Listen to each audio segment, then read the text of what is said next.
नमस्ते मित्रांनो, स्वागत आहे तुमचं पायाला भित्री या माझ्या यूट्यूब चॅनलमध्ये। तर आजचा आपला ट्रेक आहे भैरवगड शिरपुंजे आणि आपण शिरपुंजे गावाच्या अलीकडे थोडं वेळ थांबलो आहे फ्रेश होण्यासाठी। ही समोर दिसतंय शिरपुंजेच्या भैरवगड गडाकडे वरती जाणारी ही लाइटिंग आणि चंद्र मगाशी खूप छान दिसत होता, ढगांमध्ये झाकोळला गेला आता। तर एक 10-15 मिनिटातच आपण जाऊया वरती। खूप सुंदर असं दृश्य दिसतंय।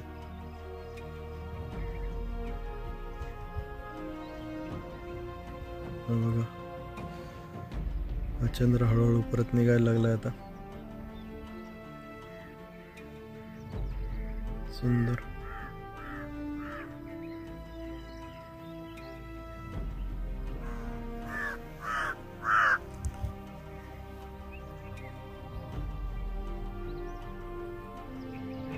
आपण इथे फ्रेश व्हायला आलोय पर्यटन निवास शिरपुंजामध्ये।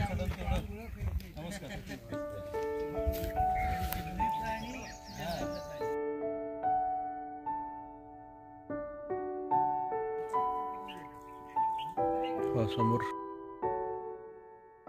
आणि त्याच्या शेजारी हे जे स्ट्रक्चर दिसतंय नवरा नवरीचा डोंगर असं म्हणतात। फार्म हाऊसवर थांबलोय, इथं सुंदर असं वातावरण आहे, सूर्योदय होतोय तेव्हा किती छान असा सूर्यनारायणाचं प्रतिबिंब। ओके, सुंदर आहे शेत, छान केलं रे तू इकडे खूप सुंदर असं हे प्रतिबिंब आहे। यस,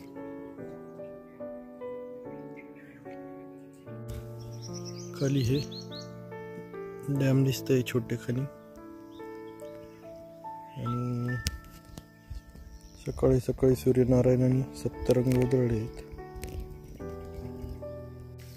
सुंदर अशी ही वांग्याची रोपे बघा, फुलं किती छान आलेली आहे।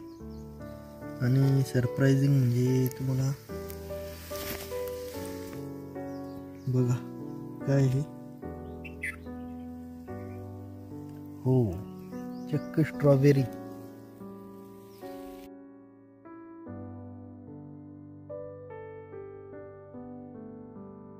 किती छान होतोय बघा।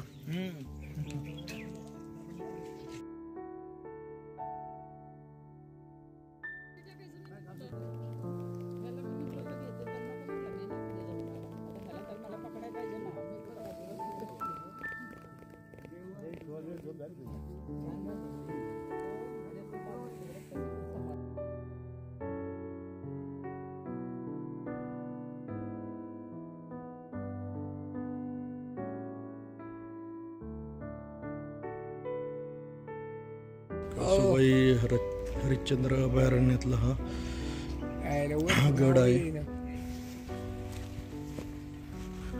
ही भैरवगडाची कमान शिरपुंजे गावातून हा ट्रेक चालू होतोय। तर महाराष्ट्रात जवळपास 4 भैरवगड आहे।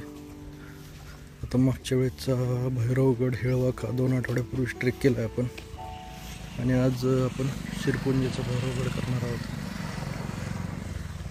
हे देवस्थान दिसतंय, तर चला निघूया आपण ट्रेकला।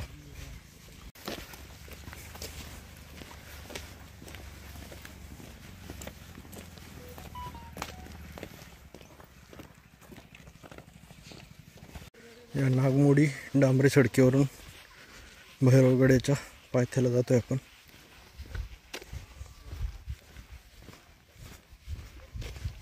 ही वाडीतली प्राथमिक शाळा, जिल्हा प्राथमिक शाळा देवाची वाडी आणि इथे छान सुंदर असं हे मारुतीचं मंदिर आहे।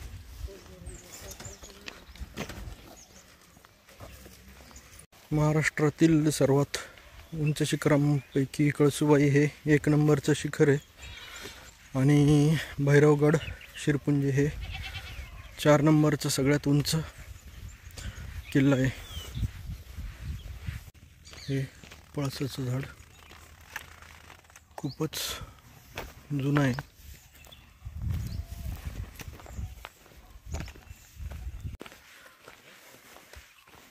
तसं आपण किल्ल्याच्या जवळ येतोय तसा तसा किल्ल्याचा चढ अंगावर येतोय. साधारणतः 1.5 किलोमीटर डांबरी सडकीने पायपीट झाली आहे आपली. भैरवगडाच्या पायथ्याला आलोय आपण आता.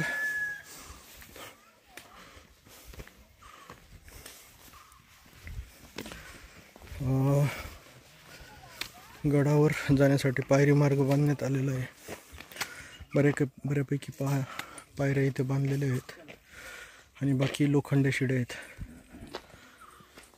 हे भैरवनाथाच्या दर्शनाला जाणार आहे आपण आज.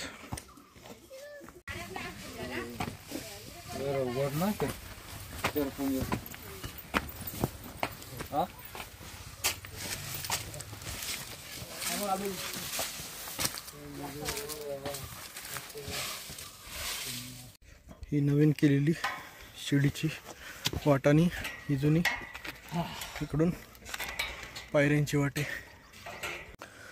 या जुन्या कातळातल्या पायऱ्यांमधून वाट कडत आपण आलोय.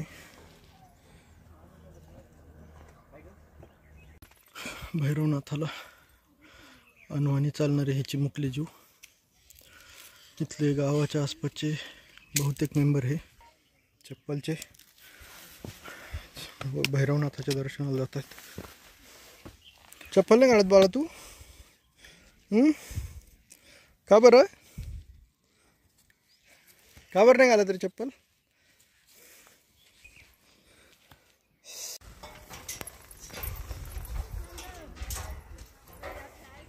महाराष्ट्रातली सगळ्यात ही पायऱ्या आहे की नाही अजूनही वरपर्यंत. हो शिडी चढून पूर्ण दमछाक झाली आहे. मला वाटतं महाराष्ट्रातली सगळ्यात उंच शिडी असेल. 200-250 पायऱ्यांची लोखंडाची शिडी. सगळं रेलिंग आहे, पूर्ण रेलिंग बसवलेलं आहे. खूप छान असा नजारा दिसतोय. 3 नंबरची शिडी. खूप उंच शिड्या आहेत इथे भैरवगडाच्या. समोरच्या खिंडीतनं ही खिंड चढून आपल्याला वरती टॉपला जायचंय भैरवनाथच्या. हे भैरवनाथाकडे जाणारे शिड्या आणि इकडच्या या गणचक्करकडे जात आहेत. या कातळातल्या पायऱ्या चढून वरती जायचं आपल्याला.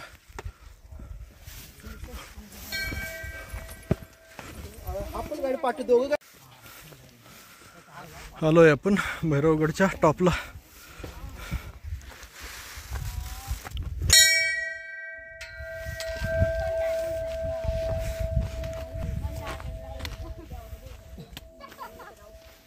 वरती पाण्याची टाकी आहेत. पाणी एकदम घाण झालेलं आहे या टाकीतलं. इकडं वरती घनचक्कर दिसतंय. इथं पण दगडात खोदलेलं आहे. पाण्याची कुंड आहे. बघा मस्त पाण्याचं रिफ्लेक्शन आहे वरती. हे खाली दिसतात या शिड्यांवरनं आपण चढून आलोय.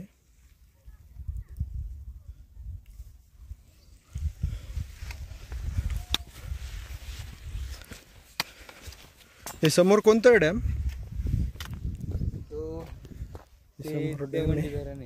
देवंडी धरण. बघूया आंघोळीला जाता येतंय का तिथे.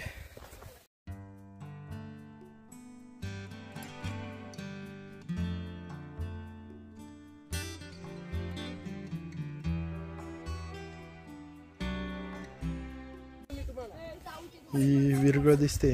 नंबर दे रे तुझा, खाली गेलो फोन करतोय. ही विरगळ ही अत्यंत दुर्मिळ प्रकारातली आहे. 4 थर आणि चौकोनी प्रकारातली ही विरगळ आहे.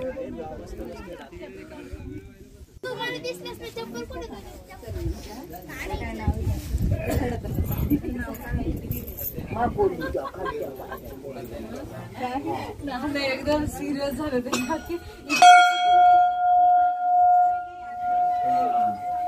मी आता उतरायचा विचार करतोय कसं उतरायचं. इथं बसला नाही का मला पूर्ण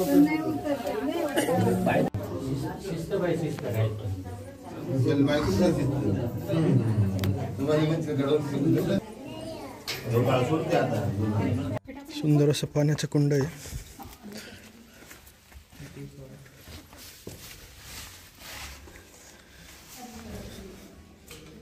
बारा महिने पाणी असतं इथे.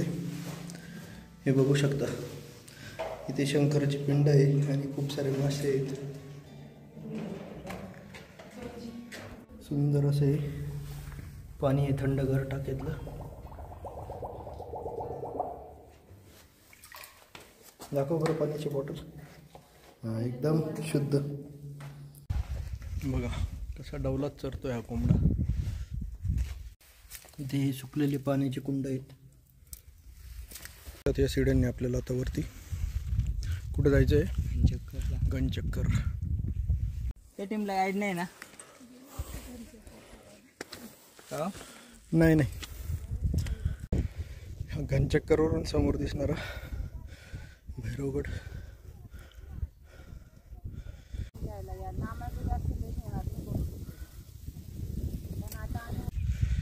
घनचक्करवरून दिसणारे हे रतनगड, त्यानंतर हरिश्चंद्रगड, कोथळीचा भैरवगड.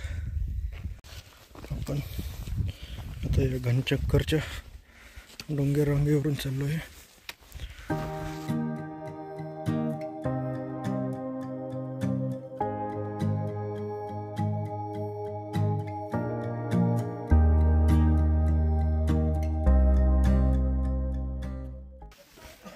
आपण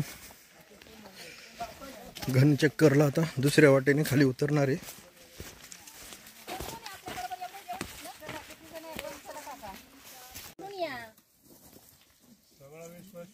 घसाऱ्याची वाट आहे, माती आहे, खूप जपून चालावं लागतं, नंतर घसरण्याचे चान्सेस 100%. आणि काठी ही तुमच्याकडे पाहिजेच अशी ठेवायला.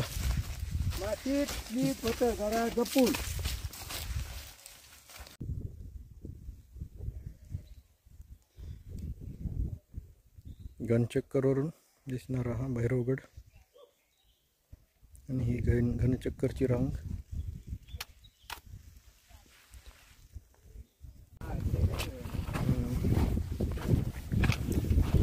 आता घनचक्कर उतरतोय आपण. सुंदर अशी वाट ही.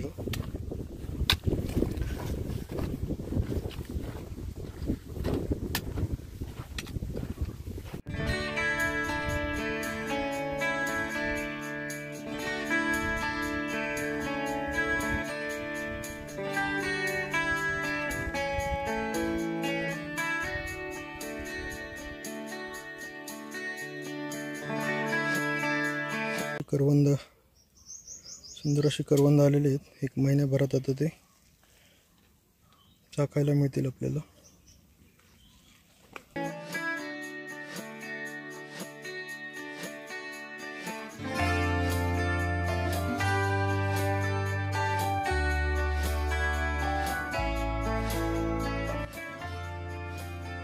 रीतीने शिरपुंजी गावामध्ये आपला ट्रेक संपन्न झालेला आहे.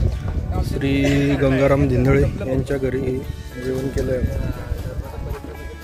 आणि निघतोय आता पुण्याला.